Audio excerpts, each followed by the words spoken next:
Hey there, my people. Today we'll be viewing an Outer Limits episode titled Corpus Earthling.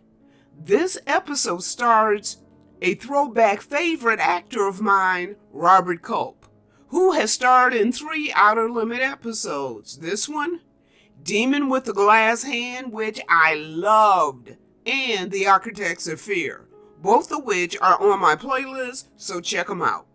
In this episode, Robert plays Paul Camero. He's a physician who has a metal plate in his head, and as a result, he can hear aliens who are disguised as rocks. Okay. And they plotting to take over. What's the rocks? Okay, give me a minute. Once the rocks realize that Paul can hear them, they have to take him out at all costs. Okay, my people, that's the setup. Let's get to it. I certainly can't identify them. They're definitely not rock crystals. A hard cluster of surfaces, frozen symmetrical patterns. What else can they be, Dr. Temple? I don't know. So Temple says, I'd like to talk to the student who brought them in. We might get a description of the area where he made his find. Sometimes that helps. Lori, who's Temple's assistant as well as Paul's wife, says, I'll have him drop by after classes.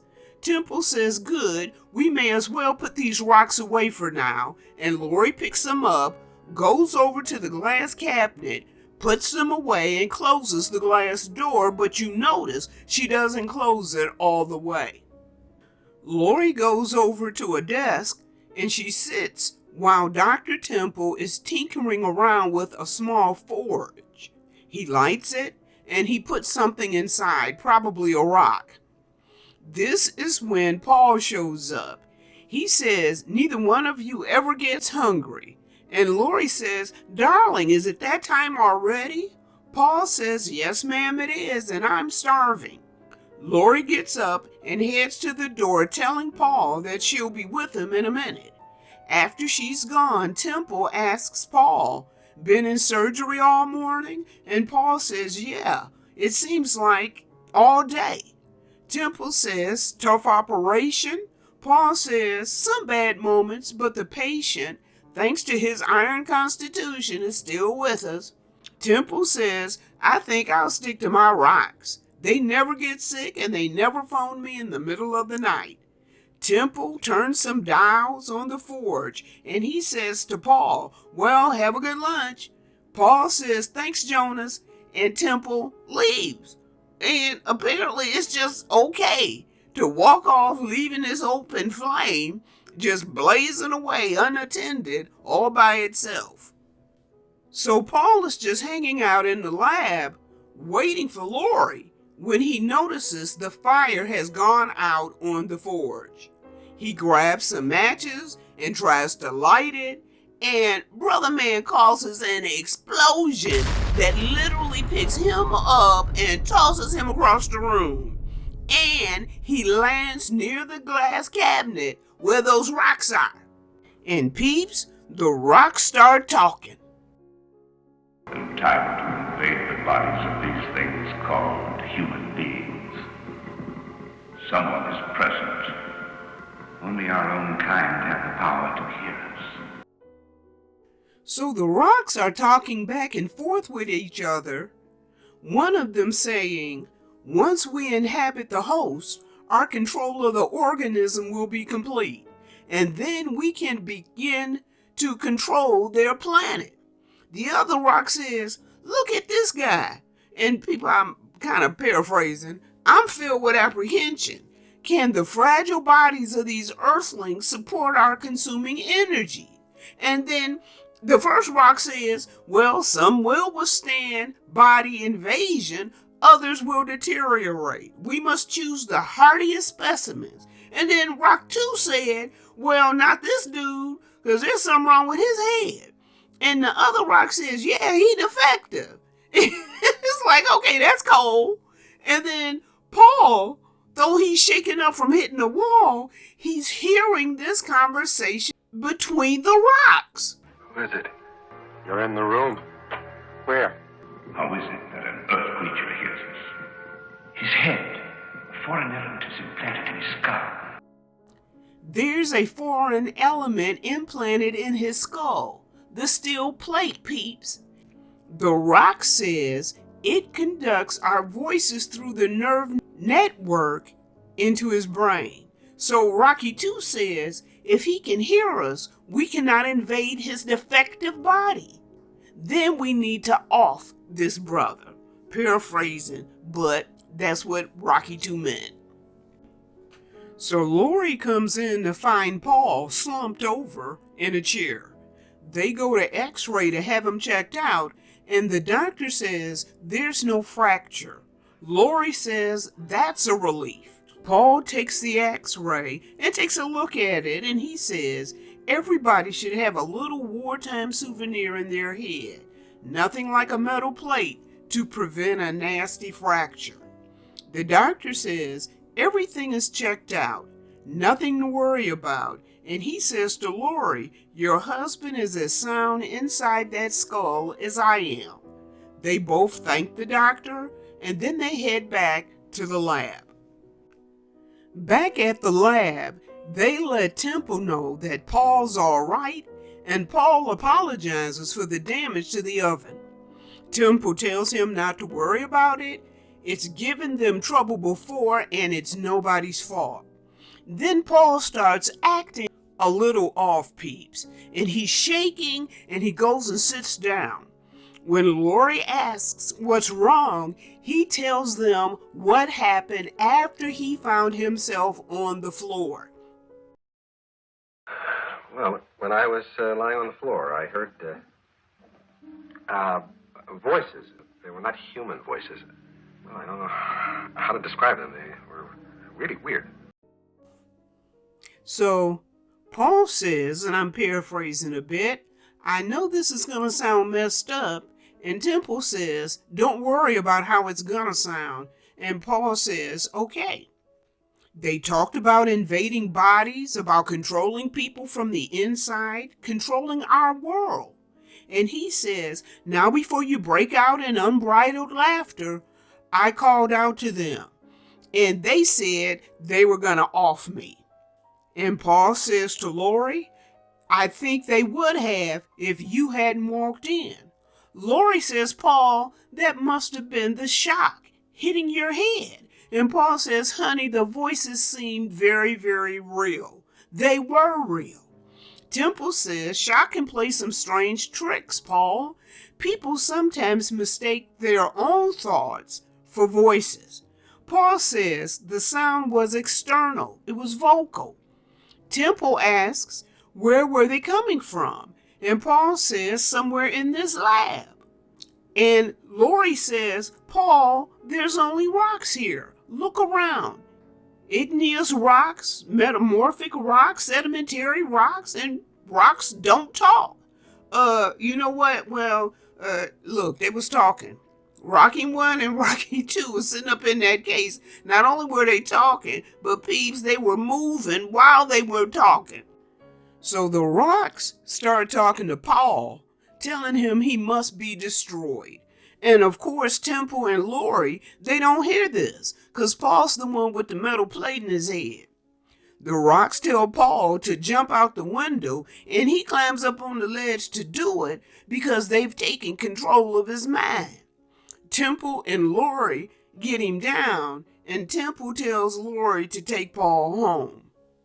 After Paul and Lori have left, Temple is alone in the lab, and this happens.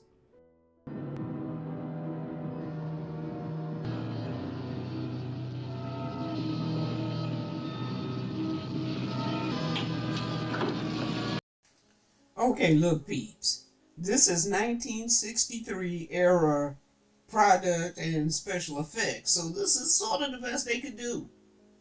The rock changes into an early era facehugger, and we can assume it's taken Temple over. Later, we see Paul and Lori at home. The doors are all bolted, the windows are locked, the curtains are drawn, and Paul is sitting in the dark. The phone rings, and he's not answering it. It rings, and then it stops, and then it rings again, and he tells Lori not to answer the phone. It rings something like 3 times, and he will not answer it and won't let her answer it. She asks him, is he afraid of the voices coming over the telephone? The phone stops ringing, and Paul asks himself, what am I so afraid of? I'm buried away in this place like an animal with the doors and the windows locked. He gets up, peeps, and he pulls open the curtains, and he opens up the windows, and he unlocks the door, and he turns on the light because he's been sitting there in the dark. And he says, rocks can't talk. There are no super viruses that invade the human body, and voices don't come out of thin air and tell a guy to jump out the window. Lori says, let's go away. I think that getting away would help. We've never had a honeymoon, she tells him. We always promised ourselves we'd have one someday, right? Remember? I've always wanted to go to Mexico. So Paul says, let's go right now. Okay. And peeps, the reason why I'm laughing is he's saying right this exact minute in life, let's go. No packing bags, nothing. And I guess back in the day, you could just get in the car with the clothes you wearing on your back and maybe a couple of bucks in your pocket, and you could drive to Mexico and you didn't have to pack or nothing. Or make plans ahead to schedule anything. And so while he's saying to Lori, let's go right now, no planning, no packed bags, nothing, the phone rings again. And Paul looks at the phone, and he and Lori walks out the door. Peeps, after they're gone, we see this. Find him. We're losing time. If he has run away, I will find out where and kill him. Look at Temple, peeps. That rock facehugger did something to him. It looks like it aged him, but he also looks ghoulish, doesn't he? The rock says, we need to find Brother Man right now, paraphrasing. In a day, a week, he'll realize that there's nothing wrong with his mind. He'll investigate, speak to others who may believe him and make us lose more time. So Temple tells the rock guy, who sounded like he's some kind of boss, he says, I'll track him down and I'll off him. So now we see they've made it to Mexico, and they're pulling up to a place that definitely doesn't look like a spa resort. Peeps, it's windy, sand is being kicked up, and I see a few tumbleweeds rolling by. There's a caretaker who leads them inside, and he lights candles, so apparently there's no electricity. The caretaker says the house has not been lived in for a long time, and Lori, looking around, says, well, I can see that. Paul says, let's go back to the tourist office and see what else they have. Lori says, it's not all that bad, and Paul says, well, if you don't like it, say something now. And Lori says, I really don't mind, and peeps, they call it a night. The next day, the pair gets up, and Lori says, you know what? I'm really beginning to like this place. I think it's kind of quaint. And she's listing off all the things and groceries they're going to need, because remember, they just got up and left with the clothes on their back and the money in their pocket. And so when she's done making this list, Paul goes into the city to do the shopping. As he is driving away, we see Temple in the trees. And then this happens. Dr. Temple, what happened to you? Where has he gone?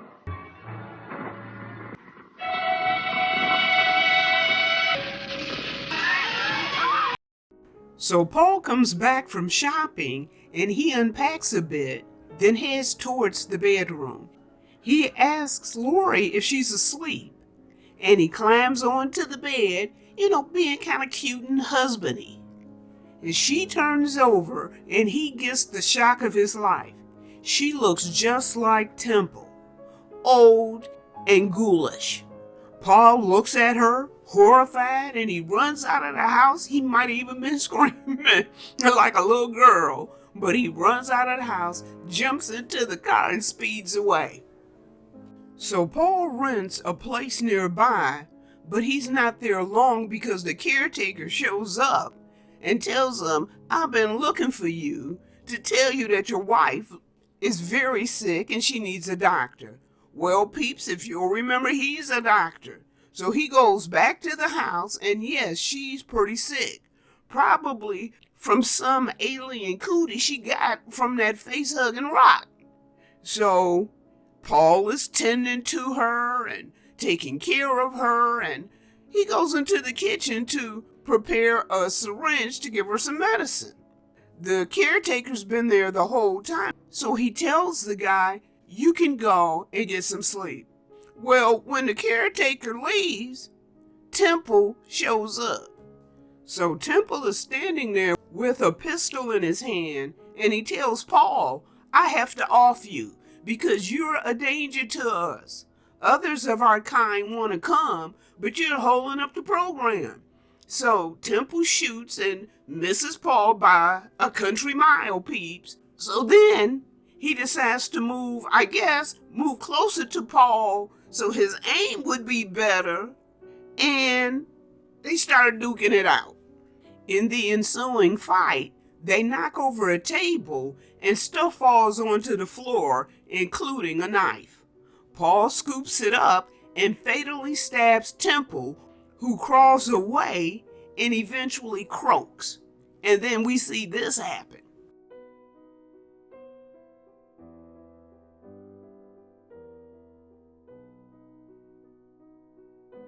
So all this noise must have woken up Lori, because she shows up and she's holding the pistol on Paul. She shoots, misses, he grabs her, and they struggle, and she tries to choke her brother out, and then we hear the pistol go off and see Lori slumping to the floor. And while she's laying there, the rock alien comes out of her. The alien now is crawling across the floor, trying to control Paul's mind, telling him to drop the pistol, which he does. But I guess Paul has a lucid moment, and he overturns a lit burner onto the floor, starting a fire. He grabs Lori, carries her out, and I guess it's the end? Yeah. It's the end, people. Okay. Well, my peeps, there you have it. The Outer Limits, Corpus Earthling. I really enjoyed the beginning of this episode, but then it sort of went flat for me from there. To me, this is an example of a story that had a really decent beginning, but it ended up becoming this slow snowball going downhill from there. Now, y'all know I love me some Robert Culp, so I enjoyed him in this episode, but ultimately, Brother Man didn't have the best of stories to work with. People, this was a 50-minute episode, and I told you the whole story in less than 20 minutes. And I only cut out the fat, not the substance. I stuck right with the major storyline. To be honest with you, I think the episode just didn't know where it was going, and so it never got there. Come on. The house is on fire, but nothing is being done. Lori is shot, but there doesn't seem to be any hurry to get her to the car to get some help. And Paul's pretty calm. As for me, I'd be yelling my head off. And the caretaker guy doesn't seem to notice anything odd, because he's just sitting in his circle of fire. And peeps, this was an arc in this story that to me just wasn't germane to the major storyline, so I didn't bring it up. And to a certain extent, a little bit of that I found to be confusing. Well, there you have it. Shout out to My subscribers, as always, thank y'all so much for committing to the channel, and to my viewers, thank you guys for stopping by and viewing the content. And to those out there who purchased a book of mine, y'all, I am super grateful to you. That is really, really encouraging for this little old lady. For those of you who aren't aware that I do write, take a look at my shorts and you'll see my book trailers over there.